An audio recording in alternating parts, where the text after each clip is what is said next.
Ba-da-da-da-da-da. This is the 2-on-1 podcast. Bang! Hi, this is 2-on-1, the internet's top sensation, where we take a pop culture phenomenon and talk to a theological phenomenon and see all these phenomena happening. I'm the Reverend Arthur Stewart, one of your co-hosts. I'm your other co-host, the Reverend Stephanie Kendall, and our guest today is quite a spiritual phenomenon. So excited. I am so excited too. I wanted, though, since we're doing Clue, to tell you a true story that happened when I was 15 years old. Do it. So there's all sorts of varieties and versions of Clue because it's based on Cluedo out of, I think, Sweden. And a friend of mine had the extended version of Clue, which had 15 rooms, 15 characters, and 15 murder weapons. Ooh. So I did the math on it, and I need to pull it back up. But that means that there are 3,375 different possibilities, where if you draw the murder weapon, you draw the character, you draw the location. Yeah. There were 6 of us playing, and we all got 6 cards. So my friend Dave, and it's his house, and Dave says it was Corporal Gray in the solarium with the chainsaw. I don't remember what the guess was, but we went around the room and none of us could disprove it. And he was like, no. And we're like, yeah. So he went and he pulls out the cards, and it's Colonel Gray in the solarium with the chainsaw. And we lost our minds, because the odds of that happening are, I don't think it's just 1 in 3,375. I think it's way bigger than that, right? Who are our math people out there? Let us know what the actual odds of that are. And I loved it. And he was just like, this is one of the coolest things that's ever happened. And it's such a minor little thing. And then I thought, what are other occasions in which you just kind of hit the jackpot, right? We didn't play another game of Cluedo. And I realized I hit the jackpot. I'm getting ready to do advocacy days up in Topeka. Maybe I've already done them. I don't know. And I'm wearing my orange Jeff Wunrow stole, which I use for advocacy. And every time I put it on, I realize I hit the jackpot with this. It's exactly what I want.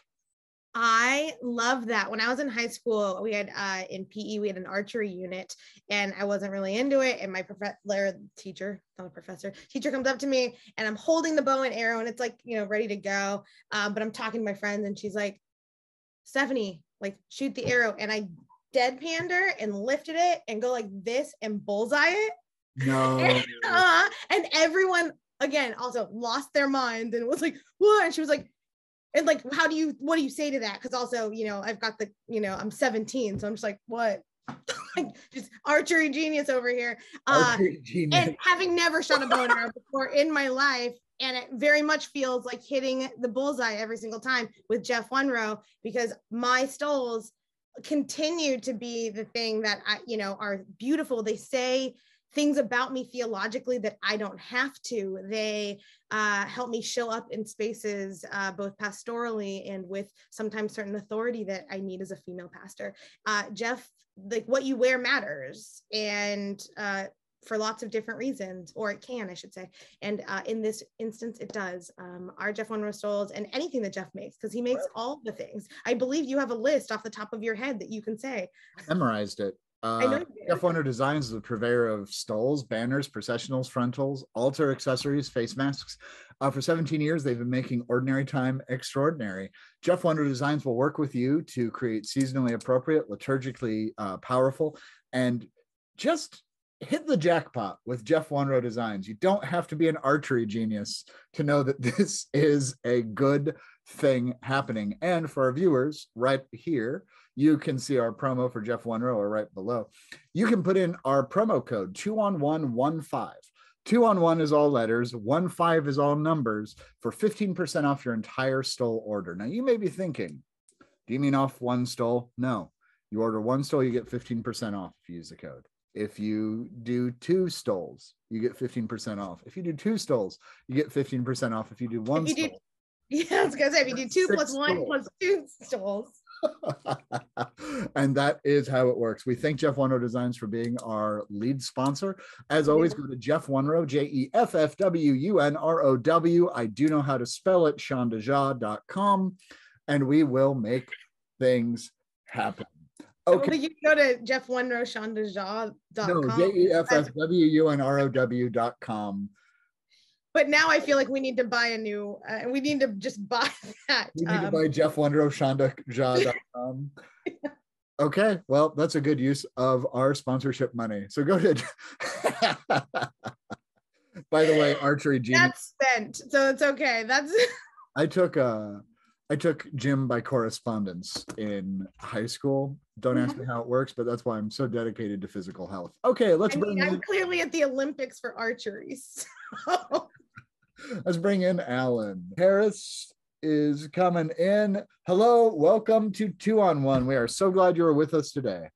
It is wonderful to be with you. How wonderful. Thank you for inviting me, Stephanie and Arthur. I so appreciate it. We are so excited to have you.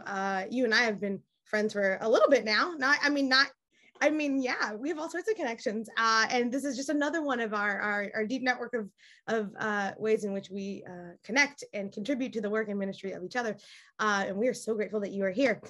Our deuces may not know this part of the story, although if you followed me a couple weeks ago on Twitter, I was like, I'm watching Clue. So generally when I'm tweeting about some random pop culture thing, all of our deuces know what's coming up on the docket. But Alan, I know you, Arthur knows you.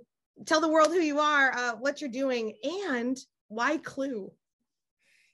Oh my goodness. Well, so I am Alan V. Harris. Got to get a little branding in there. V for Vernon through my mother's lineage. I grew up in New Mexico, the infamous Roswell, New Mexico. Went to school in Oklahoma and Texas.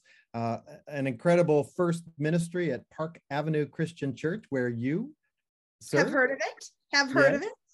And then really made my ministry settle into that perfect place here in Cleveland, Ohio at Franklin Circle Christian Church, a very diverse urban downtown congregation. And then surprised by the Holy Spirit and some very persistent friends, became called as a regional minister, first in the Christian Church Capital area, which is the Maryland, DC, Northern Virginia, Delaware area. And then that was needed to change for a whole host of reasons. Came back and thought I was going to be moving into the nonprofit world when, again, friends and that pesky Holy Spirit decided to call me to another regional ministry position here in Ohio. So I am the regional pastor and president, no need to salute, but you can, of the Christian Church in Ohio, and I have been since April of 2021.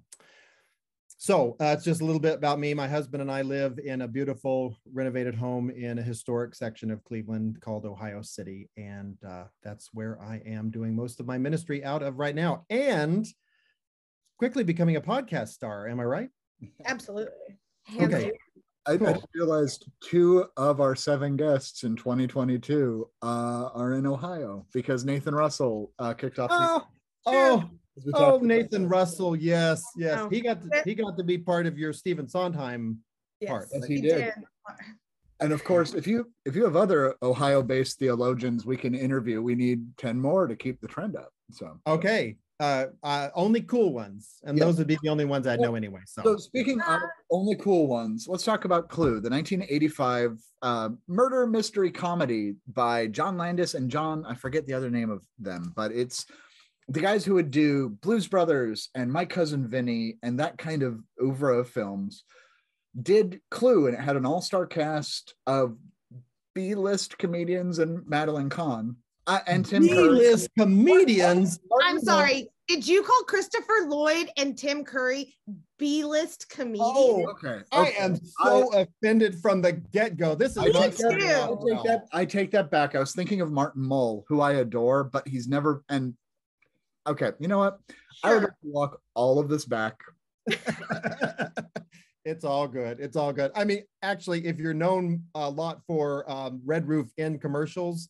Yeah, sure. Maybe that's the list. Well, he was the boss on Roseanne, who was kind of gay. Right. I think he was like very. I don't know how kind of he was. I'm pretty sure he was just real gay. But it's anyway improvisational comedians who are able to do this movie with the indisputable Leslie Ann Warren and Eileen Brennan, and it's based on the board game Clue, which is where I need to start. Go ahead. No. So what is your experience with Clue? So growing up as a child, I was not the extrovert and athlete like my older brother was. So I had a lot more inward focused and very introspective kinds of things that I did, including reading and board games was part of it. I loved board games. And while I did have friends who would play them with me, oftentimes I would play them by myself. And one of the ones I got early on was Clue. And I think I told you all as we were prepping for this that I tried to figure out just moments ago which actual board game I had to use. And I'm almost positive I used the one that was printed and manufactured the year I was born, and that's 1963. Looking at the cards, the tokens, and the board game itself, the board itself, I think that's the one I used. So I've thought a lot about why I am completely fascinated with Clue, completely, unequivocally. And we're going to get to the point where your podcast deuces are going to shut off because I'm going to say it is one of the top 5 movies in my life. Not necessarily one of the top best movies, but one of the top movies in my life. But anyway, so as a kid, I loved board games, but I loved this one especially for a variety of reasons. First, it was set in a big honking mansion. Mm-hmm. And I had a lovely home, but I did not have a big honking mansion. I had to go through my mother's bedroom to get to my bedroom, if you want to know what kind of house we had. So I loved mansions. I also was fascinated with the board game Which, which also was set in a mansion. Is that about sandwiches or like the occult? No, that's a little highbrow. It was about good old-fashioned cartoon witches. Oh, okay. I mean, good, bad, all kinds. It was fun, but it was set in a mansion, and so I love that. I have a fascination with little objects. So Clue had these actual tokens that were the rope, the wrench, the lead pipe. Same, much like Monopoly. Monopoly had little things. I loved Monopoly. I loved Life because it had the little cars with little people. I'm with you. I like the little trinkets of things. Yeah. Yeah, those trinkets really fascinated me, which I'm sure a psychologist on this. I was gonna be like, what is Biff and Alan have in common that they both just like the little trinkets? I liked it as a test that I did to not lose it. It was like I needed to keep track of something. I never lose anything, which is why I wouldn't let my nephews play with things. I actually skeletonized our family Clue set because the pictures on the cards were the exact size of the pictures on my high school IDs. So I was Professor Plum for sophomore and junior year, and nobody ever noticed. It's amazing. Just as the outsider in this meticulous holding on to small thing club. You know, we love you, Arthur, and you got it. We're buying you all the way. So anyway, so I had this fascination already. So whenever I learned that there was going to be a movie, really, and I think the movie came out in '85, and I can't remember, it was as I was leaving Phillips University and going to Bright Divinity School, and I can't remember if I saw the movies in Enid or in Fort Worth, but wherever it was, no, it had to be at Fort Worth because I remember driving to Dallas to get to ending C. I went to all 3 endings. So for those of you who are uninitiated in Clue, just like it's the whole game is based on supposition, the movie Clue has 3 endings in which Miss Peacock is the culprit, in which Miss Scarlet is the culprit, and then in which really everybody except for Mr. Green is the culprit. And when they put the movies out in theaters, they would only show one of the endings to the movie. So people had a completely different experience from one another based on what version they saw. And with the video version, is like a board game. Right. And it's like a board game.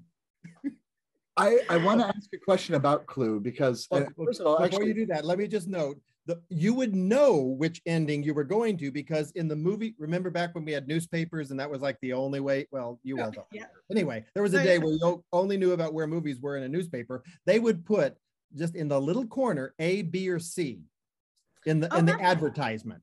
Yeah. And so you would know this was ending A, ending B, ending C. So I meticulously went and saw all three. And for the record, doing a little research for this podcast, there was a fourth ending. Yeah. That they never, I don't think they actually taped, because they thought it was too nonsensical, which is like, everything about this friggin' movie is nonsensical. Why would you worry about that? But anyway, you're going to ask, Arthur. Well, yeah. So Spiff, I mean, for once, oftentimes I'm the one who watches things for the first time for this podcast, and you watched Clue for the first time very recently for this podcast. I did. So I think I can pick up your answer on this question I'm going to ask you, and it's a little leading. I apologize, but it leads into my first theology question, which is, what did you think of Clue? What did I think of Clue? I thought it was fun. I think I would have been very into it in my early years had I seen it earlier. I've known the Broadway show, so it's like I have different relationships with like the kind of storytelling that is happening. Obviously, in this day and age, things that stand out to me are, some of the very more obvious problematic areas around race, gender, misogyny, all of those lovely things that are deeply embedded in so much of pop culture, and always, but especially when we start to get 20 years ago. That's gracious, I think, but I'll take, but also what? I'll take being called 20. That's fine. No, I just mean I think that they're, that even things being produced now are still problematic, but 5 years ago, they're all problematic. I'm a huge Tim Curry fan, so there's that.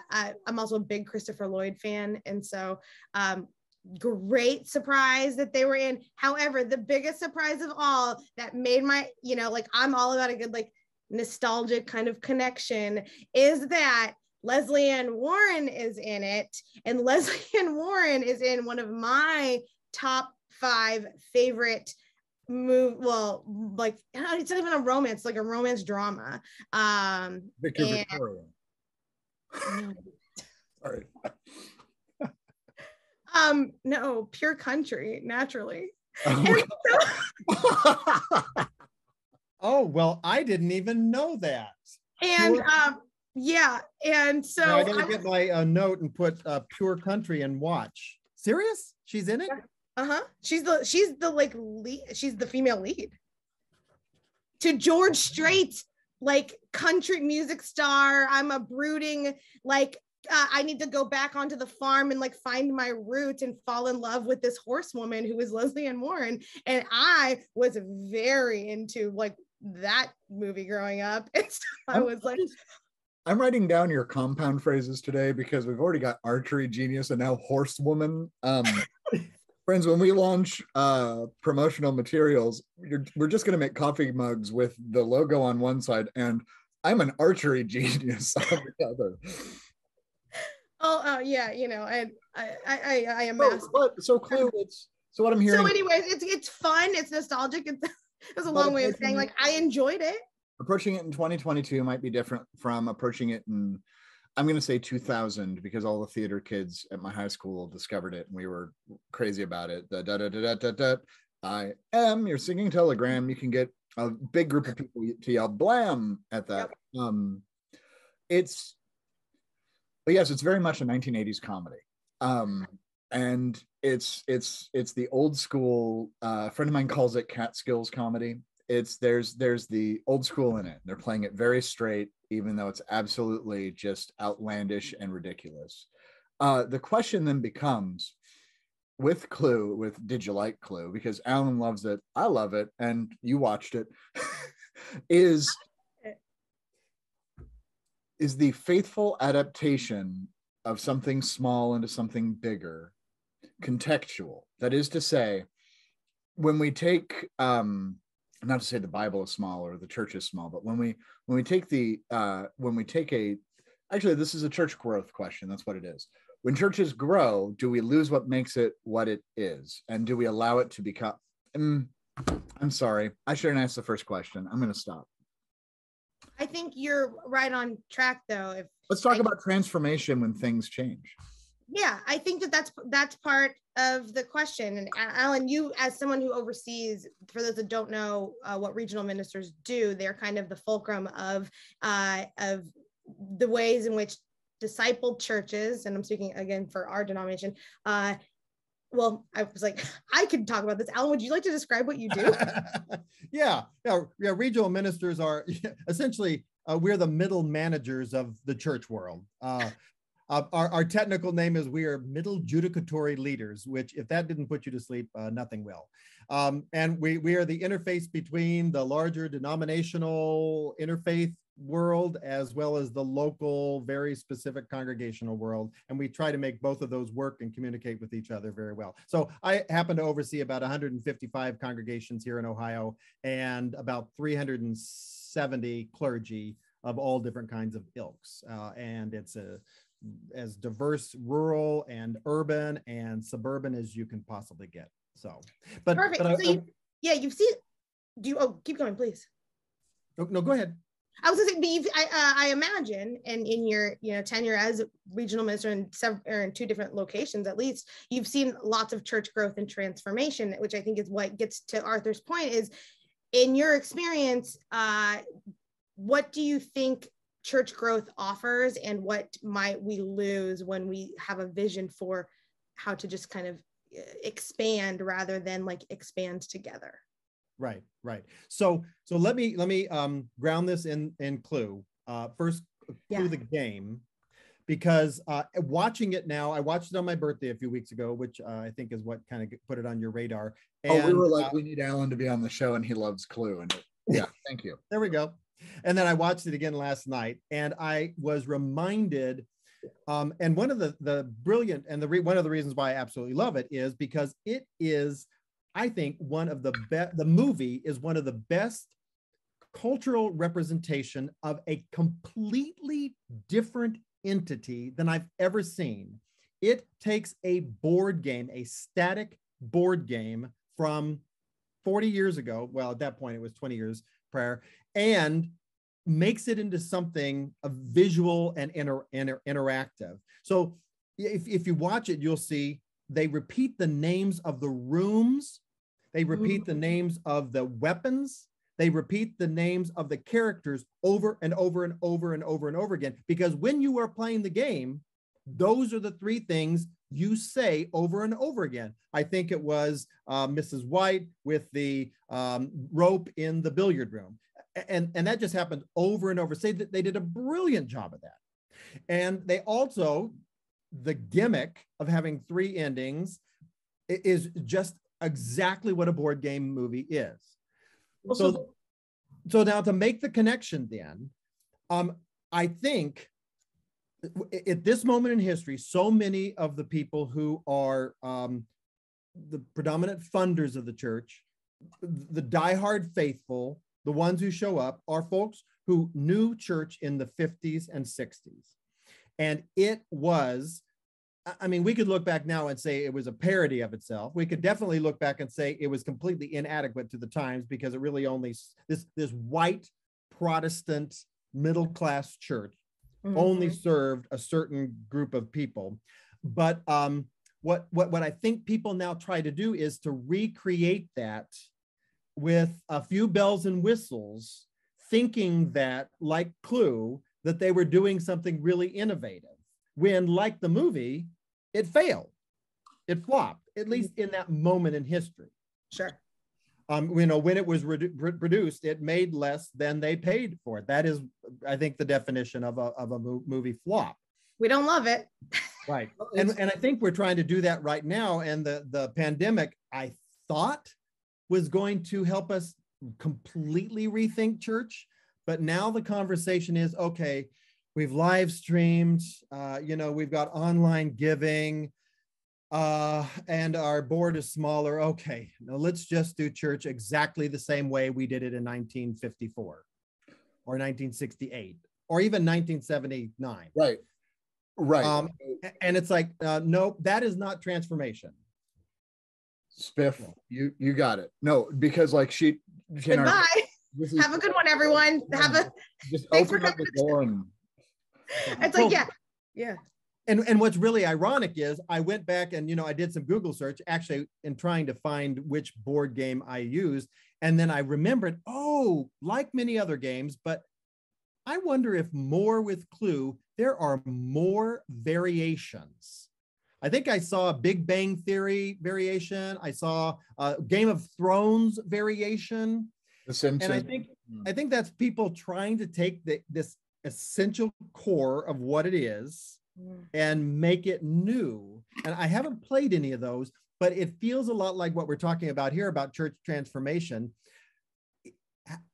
At what point does the structure of church work eternally, or at least, into the near future in a healthy, productive, meaningful way that crosses race, culture, class, gender, sexual orientation? How much of that is essential and can be redone, or does really the whole friggin' house need to be torn down? Conservatory, the hall, the study, and rebuild. Or can Clue just be Clue and not anything else and not anything more? And can we have other board games in the closet? Right. Well, and there are some churches that do. I keep picking on 1954. I'm not sure why. It was before my time. Let's go with 1963, since that's when I was born. There are churches that do 1963 church really well. And there are some people, even, new young people who like 1963 church. Great. When we make it the norm and the required way of doing church, that's when we have a problem. Yeah. I mean, if you have an answer, let us know in the comments. No, and I think you're saying 1954 because that is where this movie Clue is set. The first thing you know about the first thing you know about Clue is that it's in 1954. Like, it just gives you a date. And so, which I think is helpful, right? As we look back in a movie made in 85 that is set in 54, like, we get to timestamp where we are, what we are doing, and how can we kind of cross-examine and, critically examine who, the vision that we have cast and the vision that we are living into. One of the things that we're doing at the park right now, that I've set up to, kind of examine our own participation in systemic oppression, especially around Black and Brown people, is that, and in conjunction with Black History Month, we are doing a reading. So we've got this group curriculum, right? And so we are rooted in history this month. And the reading is the 1619 Project, a brief history on the Disciples of Christ that is on their website, the brief history of the United Church of Christ, which is on their website, because those are the two denominations of our church, and then a brief history of the park. And the invitation is to say, as you read 1619, or whatever way you're doing it, take note of the dates. Where was the park? Where were the disciples? Where were the UCC in the 1619 Project? As you start to read dates that are, spanning 400 years of oppression, and how do you start to see yourself and engage that just around things that are meaningful to you, and timelines to open up that door of saying, like, how are we living into who we say we are? Right.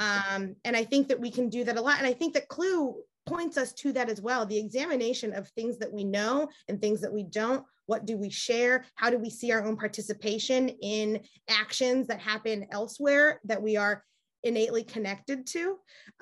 When I was watching the movie, I appreciate that you brought up that they name the people, the things, and the places over and over again, because I think the church forgets to do that often in our insider language. We forget to say, this is how you give, this is who we are, this is where you are.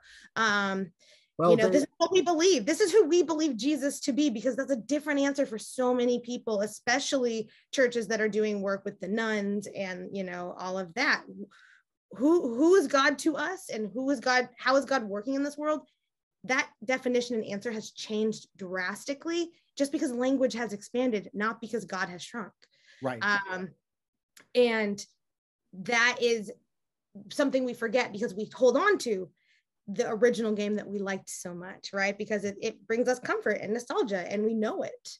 And we know the players. And so when we get somebody new, or it's something new in the church, it's often, we forget to say, okay, so what we know is, so-and-so with the Miss Peacock with the wrench in the ballroom or whatever, and let me catch you up so that you can enter the game, like fully prepared.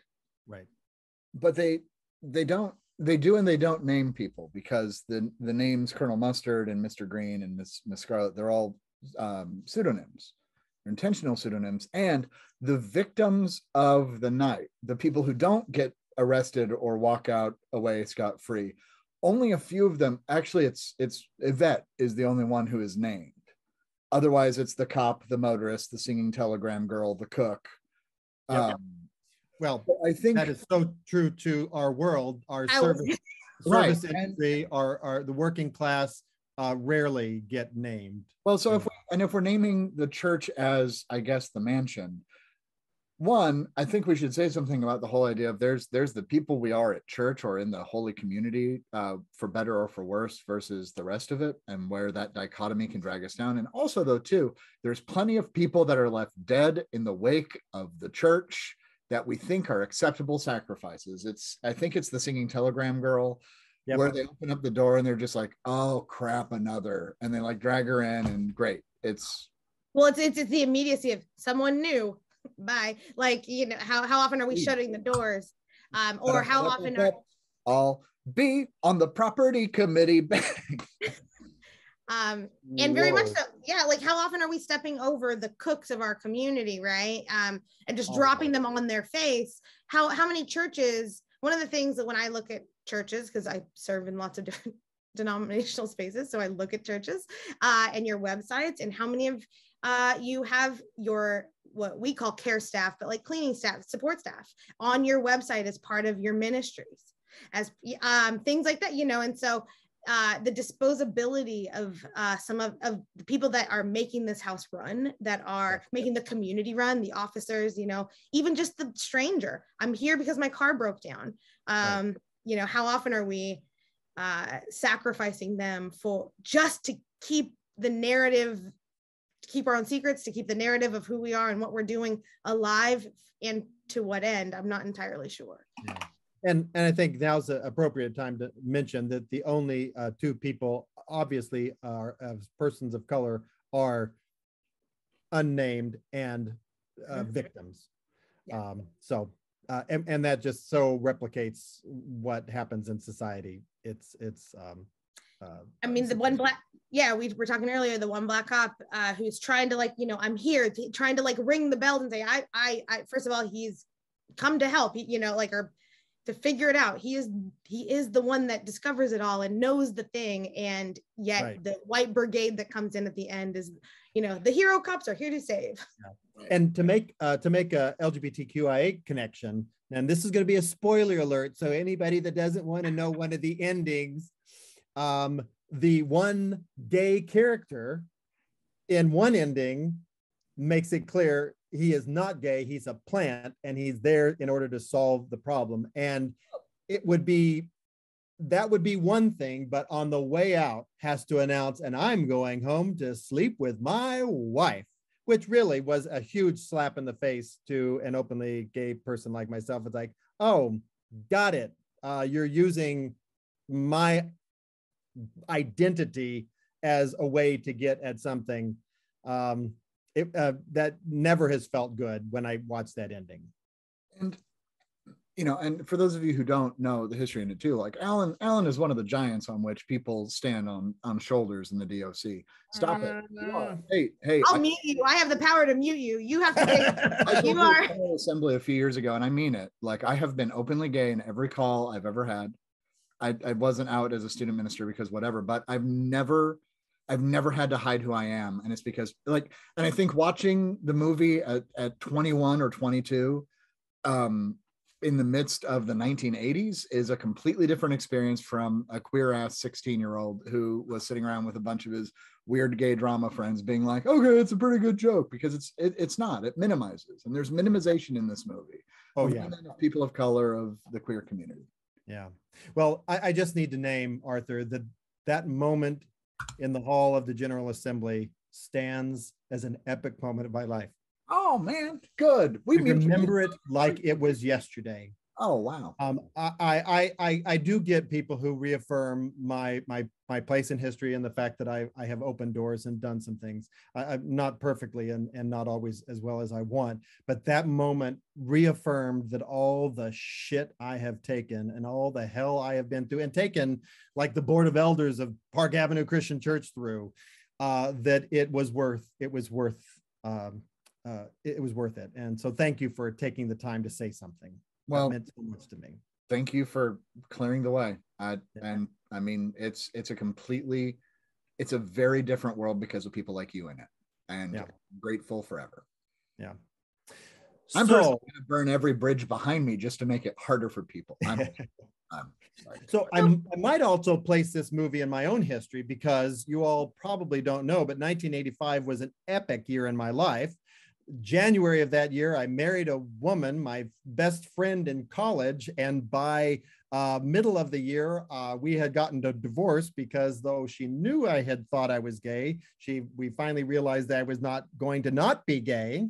And then I headed off to seminary as a divorced, openly gay person. And so it was really an epic moment in my life. So yeah, so that particular "I'm going home to sleep with my wife" hit in a really not so good way. Yeah. But having said that, and acknowledging all the limitations of this movie, I want to focus on a couple of things that I think enchanted me as a child with a board game, and then really enchanted me as a movie, and why it still remains one of my favorites. And one of those is it invites the unknown. So much of life, you get into things, and so much of church life, you get into things and you feel like that rut is so deep, like a New Mexico, tractor rut. There is no way you're getting out of that rut. Just go with it.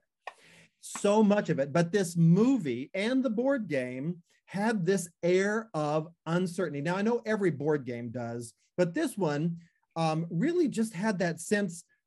You didn't know who the killer was. And if I remember the board game correctly, you didn't even know if you were the killer. Yeah. Until you opened that packet of the 3 cards. So I love the idea of the possibility that everyone around us has the potential. I, of course, am going to put a positive of being God incarnate in our lives. Everyone around us has the possibility of being the most important person in our world. So I just love that sense of the unknown and possibilities.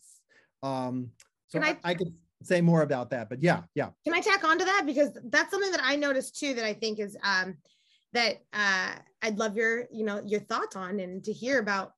Again, 2-on-1's all about like, what can these movies teach the church? And I was like, oh, there's like, again, there's so much to learn from it. But one of the things that I noticed was that, so everyone comes in and you're given this weapon, right? And it's with the intention, like, it murders, right? They all do the same thing in the end, but they're all very different, and they'll function differently, and they all interact with different people differently. And I'm wondering if you see like kind of a gifts of the spirit in that same way, that we all have these gifts that really, and I'm not trying to say that murder is a gift, but I'm kind of saying right in this moment that these again, nonviolent conversations, but like these weapons and things are kind of a way in which we can understand the gifts that we are all given, that all look differently, that all enact differently, that are understood by other people differently. But in the end, God has given them to us for the same purpose, which is kingdom building.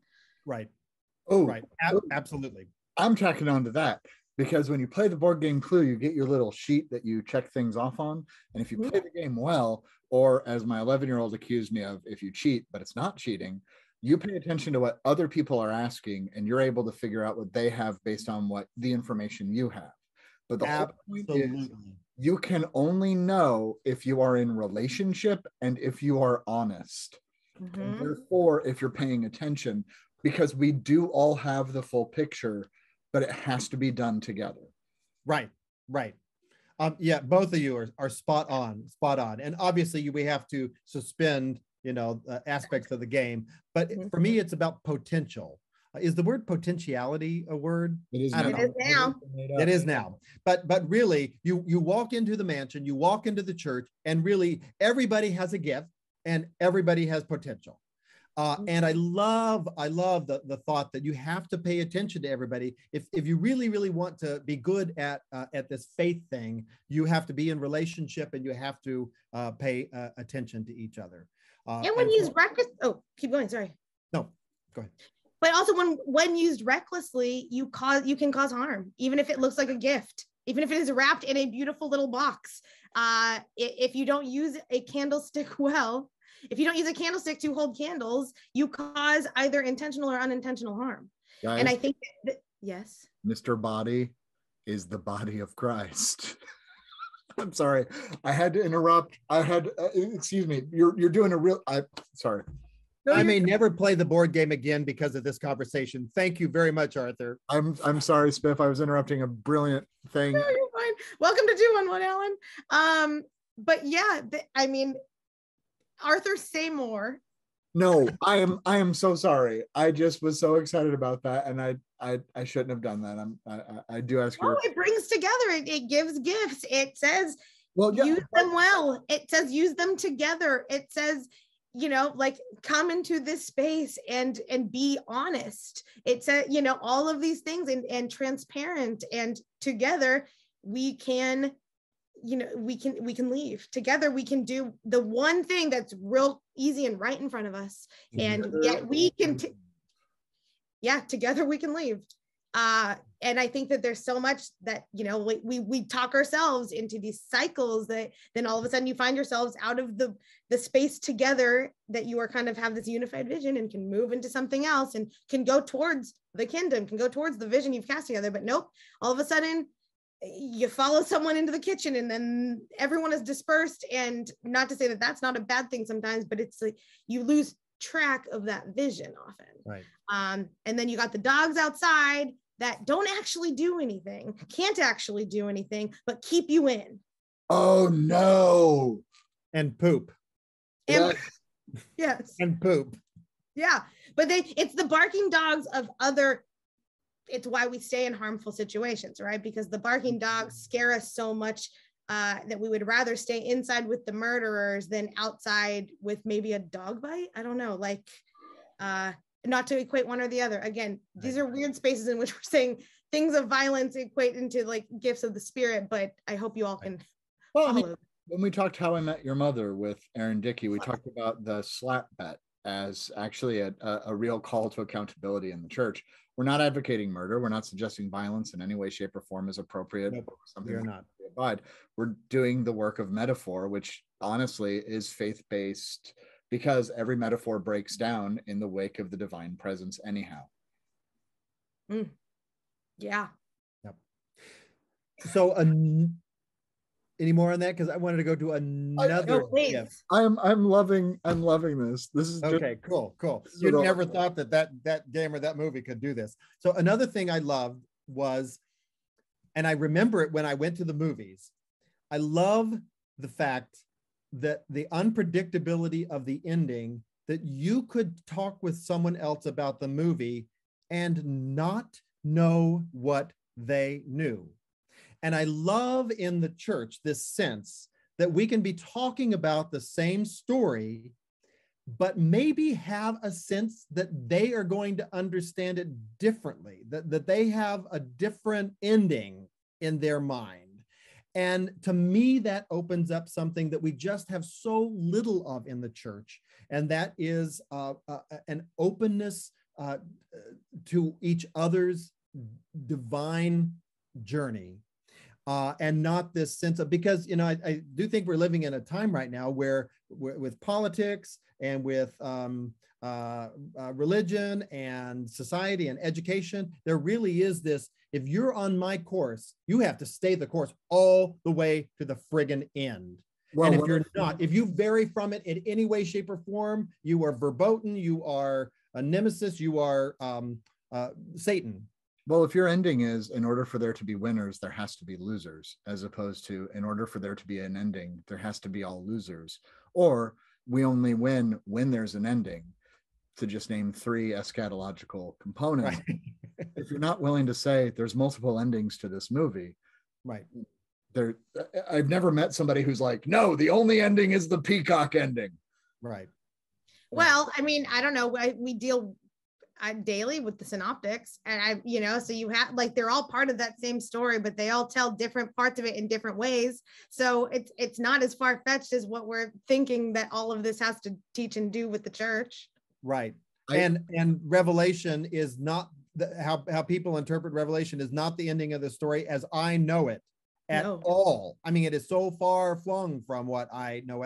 The whole millennialism, I think, is one of the things that's destroying the church, because it makes this pro forma ending rather than what I think it was. I think it was this moment in history that talked about empire and the cruelty and the inhumanity of empire. And it was, the book of Revelation was to teach us how to be faithful to something other than empire.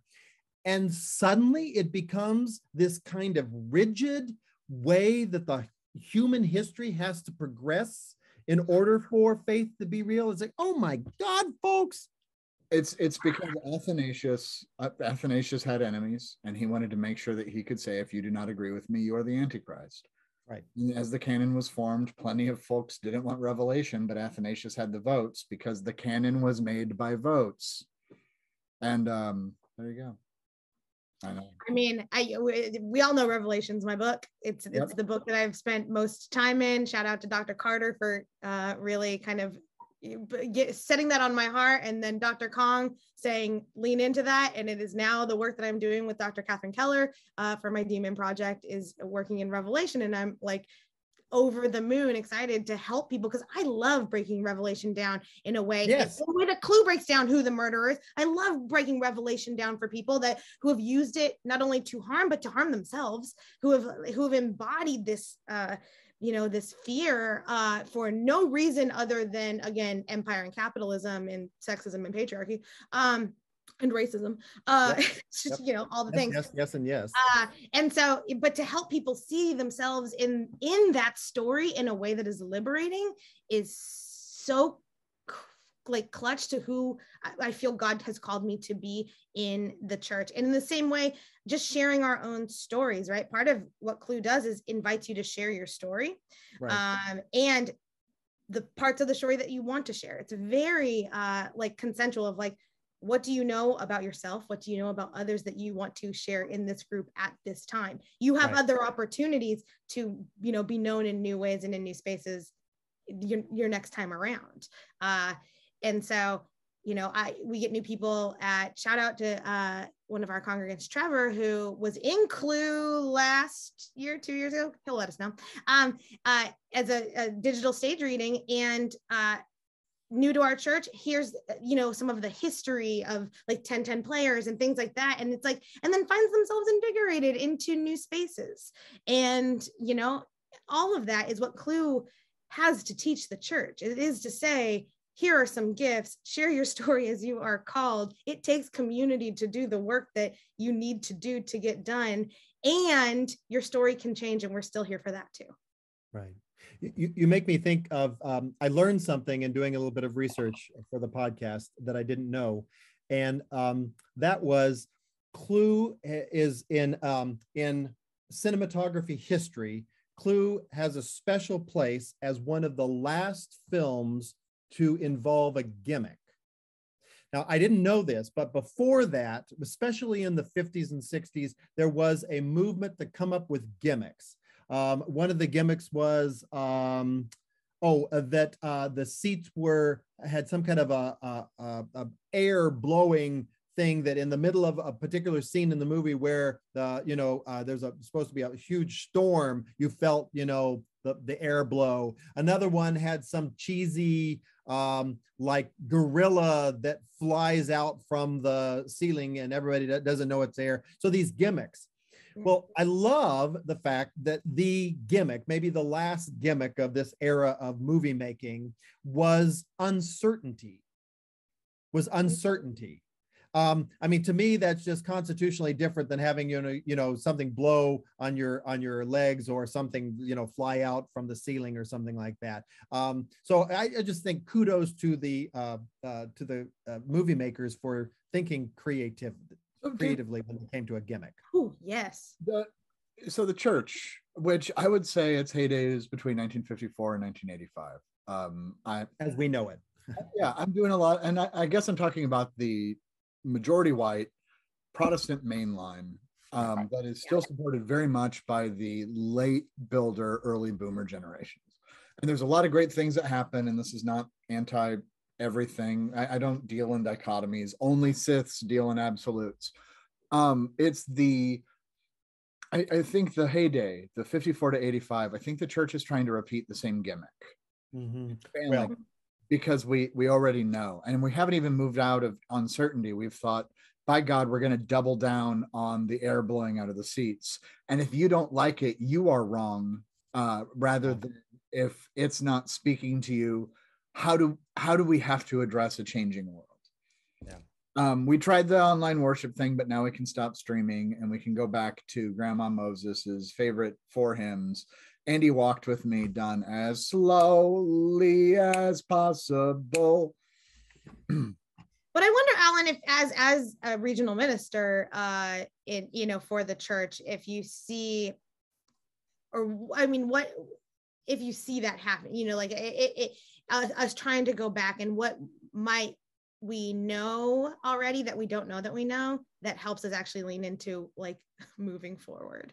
What skill sets are out there that you're seeing, people share about themselves or about how they're doing church, and not so much that if you are wrong, but how do we, because I don't think we've had a church heyday. I like to believe that we're moving towards it.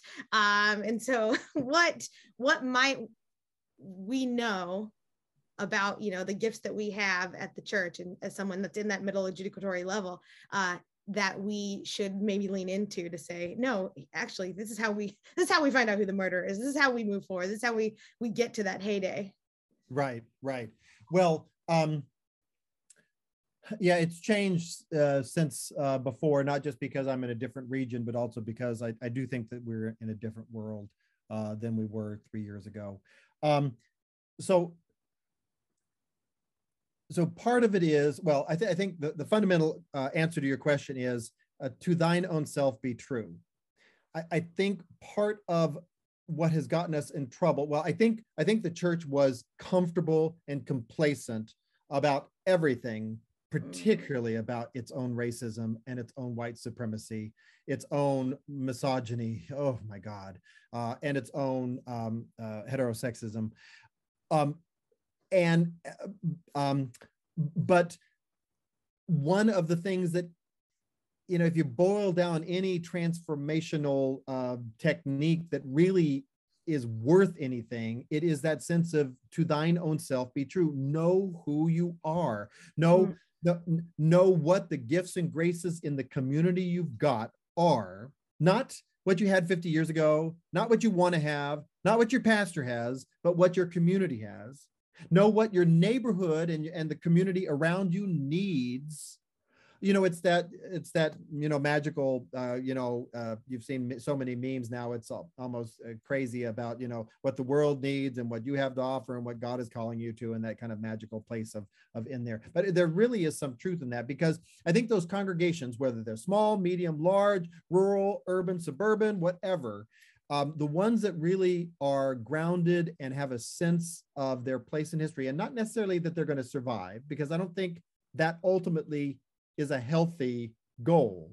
Yeah. But those that have a sense of groundedness in God and God's call really understand who they are, what they can do, their limitations, their possibilities, and they live into that.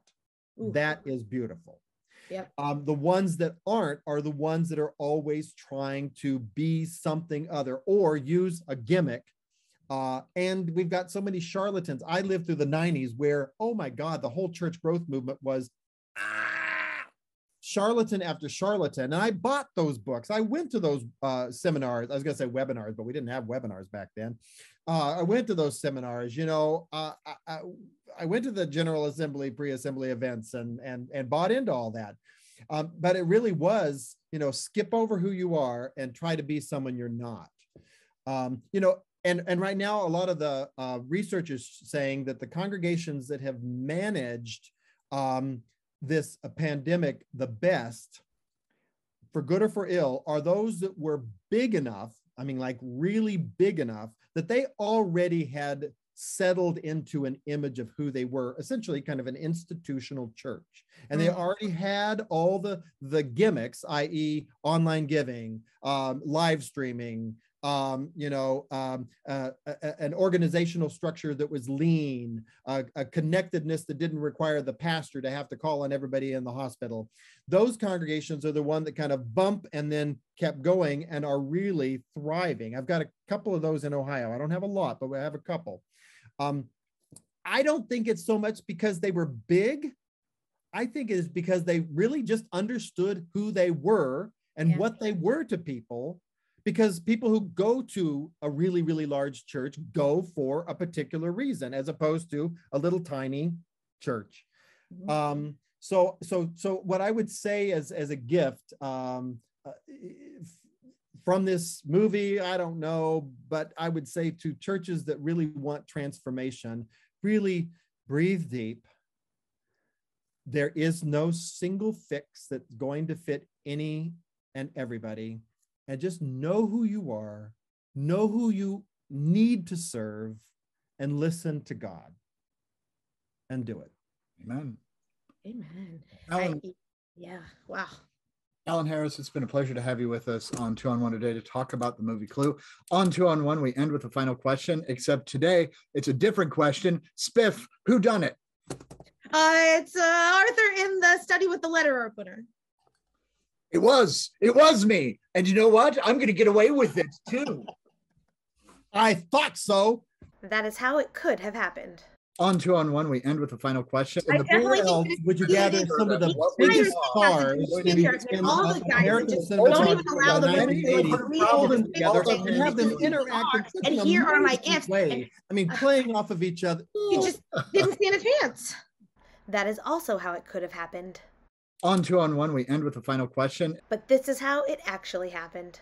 Alan, thank you again for coming back on. It is obviously incredible to have you here. We're big fans, obviously. We're big fans of you and your work and the work that you continue to do for the church, the ways in which you continue to invite us to play the game and also invite us to start over when we have, when you just can't figure out who done it.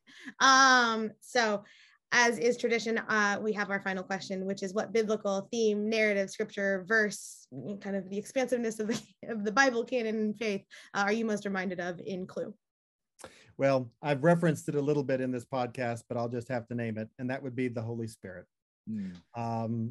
We do not know the future, but we have one who whispers possibilities in our ear. And when we get to that ending, we'll know the right ending. Oh, yeah. Are there? I have two answers in honor of Clue having numerous endings. My less serious answer is Mrs. White is the Samaritan woman because she has had 5 husbands. They should be like soft, strong, and disposable. And I'm going to say that Mrs. Peacock is, I'm actually struggling with this one. I would say Miss Peacock is the church at Corinth, or the early church that has to have letters written to it, because there's a line that I'm sorry, I'm actually looking at quotes right now to make sure I get it right. Professor Plum says, "What are you afraid of? A fate worse than death?" And Mrs. Peacock says, "No, just death. Isn't that enough?" And I think that's a prophetic word to the people of the resurrection, both in the times of Paul and James and everybody else, and to us. And the Corinthian women. Yeah. The Corinthian women are amazing. Yeah. Oh, I like that too. I think mine's a bit more expansive, not expansive, but like broad, let's say.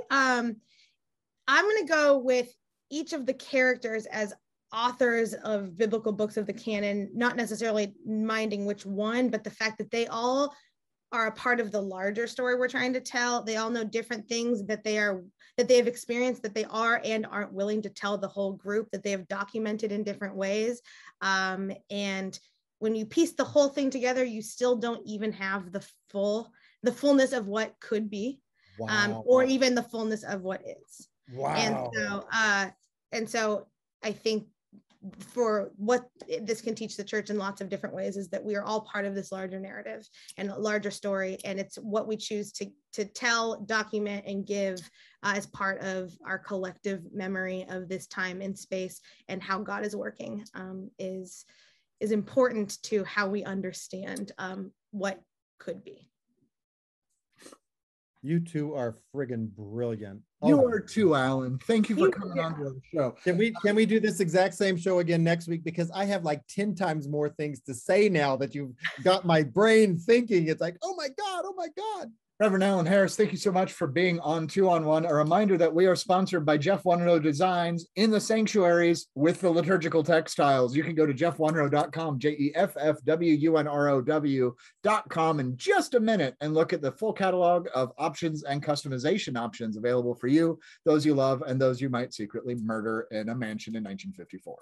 And also make sure to use the code 2-on-1 15 for 15% off your entire stole order. 2 and 1 are words, 1 and 5 are numbers. Good luck. Call us if you need us. Have a good one. 2-on-1. I'm the Reverend Arthur Stewart. I'm the Reverend Stephanie Kendall. I'm the Reverend Alan V. Harris. Here you are. And thank you. We'll see you next time, deuces. Get more 2-on-1 at 2on1project.com.